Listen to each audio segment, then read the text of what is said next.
Hey, what's going on? It's your man Diamond K, of course, onfirebroadcasting.com, thediamondkshow.com. Thank you for joining me. Thank you for tuning in. Now, I want to take a look at the incorrect and misleading claims that Elon Musk and Donald Trump's DOGE have been putting out. They have this wall of receipts.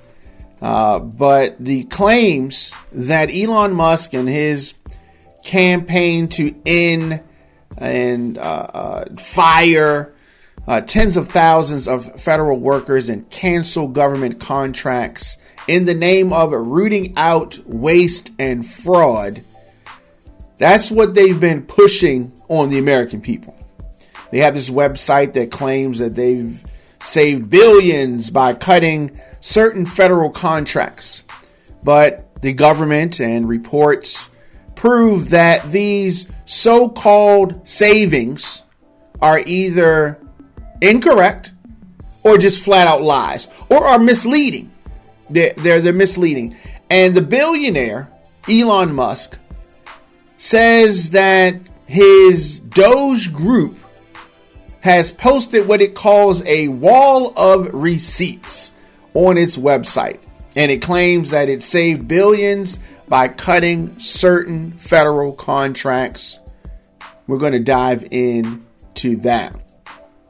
So Elon and his team, with their wall of receipts, claim that their total cuts equal $65 billion in savings.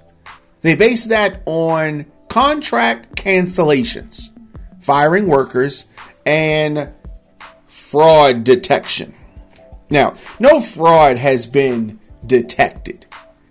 So let's do that. Now, as the New York Times first reported, 5 of DOGE's biggest contracts that they say have resulted in savings actually ended up being deleted from that wall of receipts after outlets pointed out that there were errors. They're moving too fast. Now, if you want to look for waste and fraud, that's fine. But it takes time to comb through things to find it. You can't just quickly just go through this. And it would actually be a lot more helpful to find quote unquote waste and fraud if they had not gotten rid of the inspectors general that they did. They got rid of a lot of inspectors general. And what some of the biggest errors in savings are, as CBS first reported, the USAID contract, the USAID contract for $65 million that was listed three times. The Intercept first reported a Social Security contract listed as $232 million instead of the $560,000, and an ICE contract that DOGE listed as $8 billion when in reality it was $8 million. And it is important for us to note that the $8 million ICE contract was a credit line. So that means that ICE may have never ended up paying out that total $8 million. And some of these contracts were on the wall of receipts, either already paid or canceled under the Biden administration. So they're trying to take credit for some stuff that had already happened in the previous administration. DOGE trying to take a lot of credit for some contracts that don't appear to actually be the savings that they say that they are. And DOGE and this wall of receipts as listed a contract for almost $10 million. But one of the federal vendors, Taylor Jones, his company Culture Point, does leadership in management training. Taylor Jones reported to NewsHour on PBS that not only was the amount of the money wrong, but it was actually $100,000 but it was not a guaranteed payment. It was a credit line that the agreement with the government had, and it was never even signed. He says that they never had a contract. They actually had they never had a contract with the government that was $10 million. Let me say that, or even $1 million. So it is so. It's not surprising, really, because the DOGE folks don't know what they're doing. They're moving too fast. They're doing this like they did Twitter, and that was a complete debacle. And so you talk about the money. There will be people who will say that what Musk is doing is still worth a worthy effort. He's trying to clean up government waste. But when we talk about how much money the team actually has saved so far, and some people are saying that the actual savings is around $2 billion, according to budget experts. But again, Musk says that this, talking about the cuts, were meant to help reduce the deficit and pay Republicans tax cut. Now, when we talk about fraud, all right, what they're labeling as fraud are things that they just don't like, and initiatives that they don't like. That's not fraud. That is just some initiatives that you don't like, but they're labeling these things. So at this point, the $2 billion in savings identified by Elon Musk would pay for 1/75th of 1% of the entire national debt. I have not found any legitimate evidence of fraud. No evidence of fraud in the spending that Elon Musk has highlighted. Is money being allocated to programs that Trump and Musk and some Republicans don't like? Okay, but that's not fraud.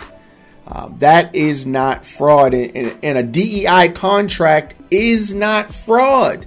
A political subscription is not fraud. Now, it's because Musk and Trump and the MAGA minions, because they don't like them, does not make them fraud. It just makes them policies that certain people would not like us to be spending money on. So it is very important that we identify the difference and call it what it is. So there are new concerns at Veterans Affairs because DOGE has set to cancel the number of contracts there. Who stands to be affected by that? VA Secretary Doug Collins boasted this week of $2 billion worth of cuts at the VA. That would be across about 875 contracts that they said would be canceled. Now, a number of sources are saying that 2 of those canceled contracts are with organizations that help implement the PACT Act. Now, the PACT Act, what it did was expand healthcare and disability benefits for veterans who had illnesses caused by toxic exposures. Oh, that's fraud? So cutting that, those contracts could put the onus back on veterans to have to deal with their benefits, trying to essentially communicate between the healthcare side and the benefits side. This does not help veterans. So it could be incredibly detrimental to them. A very frustrating process nonetheless. We don't know the status of many of the 875 contracts.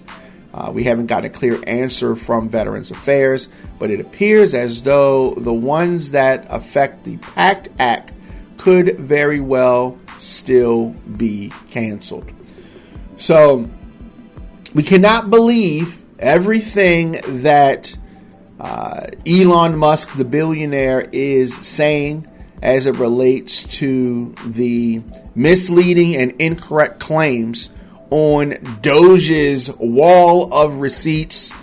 These are, it's just not what they're advertising. Let's say that. It is not what they're advertising. Elon Musk took a star turn at the first cabinet meeting of Donald Trump's new term, holding, this black Make America Great Again campaign hat earlier this week, and talked about his role as humble tech support for the federal government and laying out some dire stakes at his cost-cutting efforts. They are failing miserably, and it is really starting to affect the citizens of this country. Musk can try to defend this as much as he wants to, but at the end of the day, the Republicans, Donald Trump, are the ones that are responsible for this. The cabinet is not happy, as many of the cabinet heads told their teams not to respond to the email that Elon Musk and his cronies sent out, telling them to list the 5 things that they did last week. But in front of Donald Trump, the cabinet's acting like they're happy because they are scared to upset Trump. They applaud on command like some circus folks, and I think that I've never even heard of anything like this. Donald Trump is acting like and is definitely subservient to Elon Musk.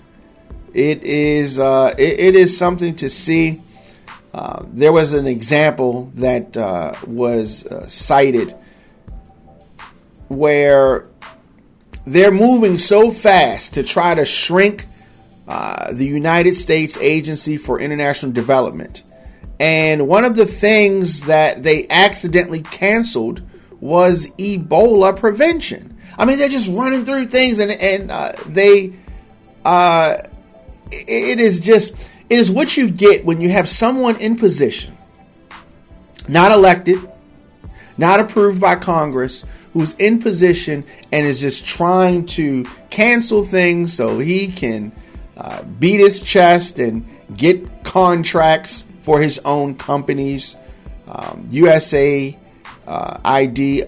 said earlier this week that no funds for the agency's Ebola response had been released under Donald Trump's January 20th funding freeze for foreign aid, including efforts to combat the spread of the deadly virus. So Musk continuing his lies. Trump lies for a living. But the cabinet, Trump's cabinet, sat there mostly silent for about an hour as Trump opened the floor for questions to an invited group of reporters and asked if he expected his cabinet to follow his directives without exception. Trump initially scoffed at the question before answering, "Of course, no exceptions." This is what the American people are getting right now. Sadly, 49% of the country voted for this. Many of them regret it. And if the policies and the actions that the Trump administration have talked about taking are signaling that they're going to take, if this continues, then the mass number of folks across this country are going to be very, very much in dire straits. And I encourage you to put pressure on your elected officials that are in Congress, the Senate Republicans, and the House Senate, the Republicans can stop this stuff. You got to put pressure on them, and they're going to put pressure on Trump eventually. But that's the only way. Now, I want folks to remember, the Republicans are bringing you this. The Republicans are bringing you this. When election time comes, and from now until election times, the midterms, and the presidential election, I'm going to, and Democrats must remind folks who's responsible for this. But more importantly, what we're going to do about it. We have to talk about the solutions. And Continue to remind folks the Republicans could have stopped this, can stop this, but it is on us, the constituents, to put pressure on them. Let me know your thoughts in the comment section. Instagram, Facebook, Twitter, LinkedIn, TikTok at The Diamond K Show. Of course, Blue Sky at The Diamond K Show. On Spotify, on Apple Podcasts. Make sure you subscribe to The Diamond K Show. Very easy to check us out there. And if you're not subscribed, on youtube.com/DJ Diamond K. Who's running this club? Diamond K, Diamond K, Diamond K. Who's running this club?